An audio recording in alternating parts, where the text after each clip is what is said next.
जायफोर नोंथांमोना डाइरेक्ट रिक्रुटमेन्टनि आनजाद लिरगोन आसाम पुलिसनि लिरगोन एसएससि जीडी नि लिरगोन नोंथांमोना नैबे सोंथिफोरखौ नायना ला बायदि रोखोमनि सोंथिफोरा जोंहा फैबाय थानो नागिरो बेवहाय जोंहा मा बुंदों नायलाय फाइन्ड द largest number that is exactly divided by this number मा बुंदों बयनिख्रुइबो देरसिन रानग्रा अनजिमाखौ दिहुन जायफोरनि बेफोरखौ रानो होननानै बुङो नायदे बिनिफ्राय जोंहा मोननै रोखोमनि कुइसन गले गले फैबाय थानो नागिरो माबायदि मोननै रोखोमनि कुइसना फैयो आं नोंथांमोननो खोन्थानि मोनसेया फैगोन मा बुंदों बेबायदिनो जोंहा रानग्रा फैगोन जाय अनजिमाया जोंहा बेखौ रानगोन मोनसेखौ जोङो फैगोन मा रानग्राखौ दिहुननाय फैगोन मोनसेया फैगोन रानजाग्राखौ दिहुननाय गोसोआव लाखिब्लानो जाबाय नाय बेवहाय जोंहा मा बुंदों नै बेफोरखौ रानग्रा जोंहा बयनिख्रुइबो देरसिन अनजिमा दिहुन रानग्राखौ दिहुननो होदोंब्ला तारमाने माखौ दिहुननो होदों एचसीएफखौ बुजिना लाब्लानो जाबाय जुदि रानजाग्राखौ दिहुननो होयोब्ला माखौ दिहुननाय जागोन एलसीएम जाहैगोन अब्ला जोंहा बेवहाय मा दिहुननांगौ एचसीएफखौ दिहुननांगौ बे मोननै कनसेप्टखौ गोसोआव लाखिथार माने मा बुंदों जोंहा नैबे मोनथामखौबो बयनिख्रुइबो देरसिन रानग्रा अनजिमाखौ जों बेवहाय दिहुननांगौ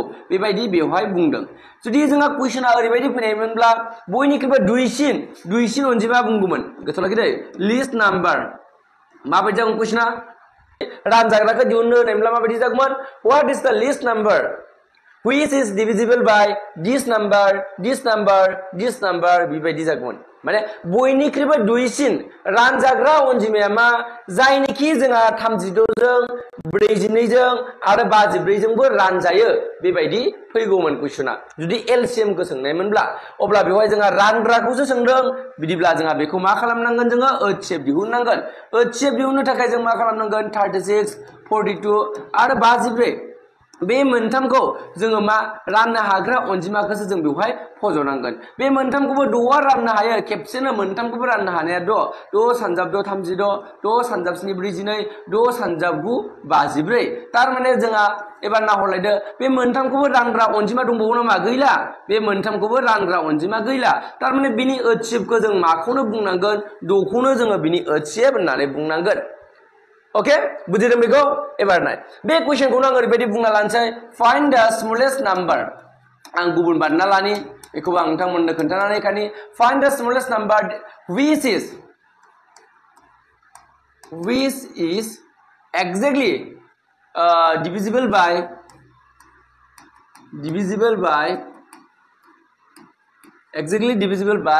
बेबायदि जागोन ओके बर'निया मा जागोन बयनिख्रुइबो दुइसिन जागोन बे बयनिख्रुइबो दुइसिन बेयाव लिरनानि बयनिख्रुइबो दुइसिन आं गोदान कुइसन खालामना होदो दै बयनिख्रुइबो दुइसिन अनजिमाखौ दिहुन जायखौ बयनिख्रुइबो दुइसिन अनजिमाखौ दिहुन जायनिखि नैबेयाव जागोन जायनिखि जों आबुङै रानजायो जों माबायदि होनदांनायलाय जों आबुङै रानजायो बर'निया बेबायदि जागोन कुइसना एबार जों रानजानाय अनजिमाखौ दिहुननांगौ तारमाने एलसीएम खौ दिहुननांगौ कुइसना माबायदि जादों फाइन्ड द smallest number which is exactly divisible by 36 42 and 54 जोंहा दुइसिन अनजिमाखौ दिहुन जायनिखि जोंहा 36 42 आरो 54 जों आबुङै रानजायो बेबायदि रोखोमनि कुइसन फैब्ला जोंहा मा खालामनांगोन एलसीएम खालामनांगोन ओके सोरनि एलसीएम खालामनांगोन जोङो 36 नि 42 नि आरो 54 नि एलसीएम खालामनांगोन बिदिब्ला मोनथामखौबो राननो हाग्रा अनजिमा दंब्ला मोनथामखौबो जाखायो नोङो बिदि जोंहा गोरलै जायो खालामना लाब्लाथाय ओके दहायसो फोरोंखाबाय नालाय बेनिखायनो खालामबाय एबा मोननै अनजिमाखौ राननो हाग्राबाबो नों फज'नो हायो बेखौ राननो हाया माया 3 सानजाब 2 6 7 रानजाला 3 सानजाब 3 9 बिदिब्ला बेबायदि मोननै अनजिमाखौबो रानग्रा गैला बिनिखायनो जों मा खालामनांसिगोन बेखौ सानजाब जुनांसिगोन मा खालामनांगोन जोङो एलसीएम दिहुननायाव जोङो सानजाब जुनांसिगोन 6 मोनसे 3 मोननै 3 मोननै दं नै बे मोनसे आरो नैबे मोनसे दं नङा होमबा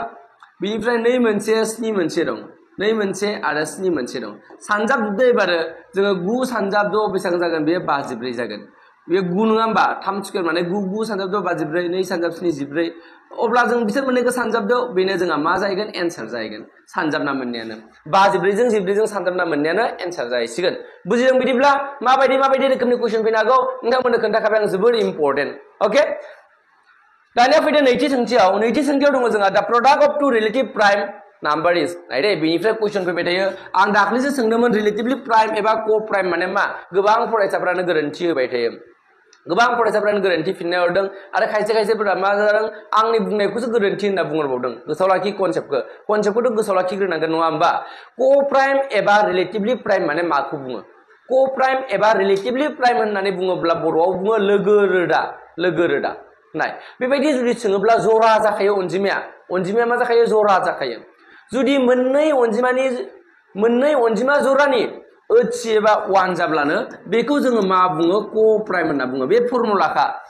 फर्मुलाखा जुदि अनजिमा जरानि मोननै अनजिमानि ओच एबा 1 जाब्ला बेखौ को प्राइम बुङो अब्ला बेयाव ओच खौ सोंदों तारमाने बिनि एन्सारा एसेबां जाहैगोन फर्मुलाखा दे बे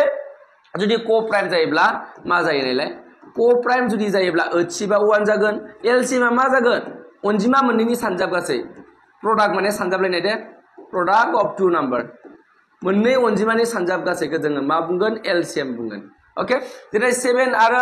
माखौ नाय 13 खौ नाय बे जोंहा मोनसे को प्राइम बेयो जोंहा रिलेटिभलि प्राइम नम्बर नङा होमबा अब्ला बिनि ओचसिबा मा जागोन जोंहा 1 जागोन अब्ला एलसीएम मा जागोन जोंहा 7 सानजाब 13 जाहैगोन फर्मुलाखौ गोसोआव लाखिब्लानो जाबाय जोबोद इम्पोर्टेन्ट ओके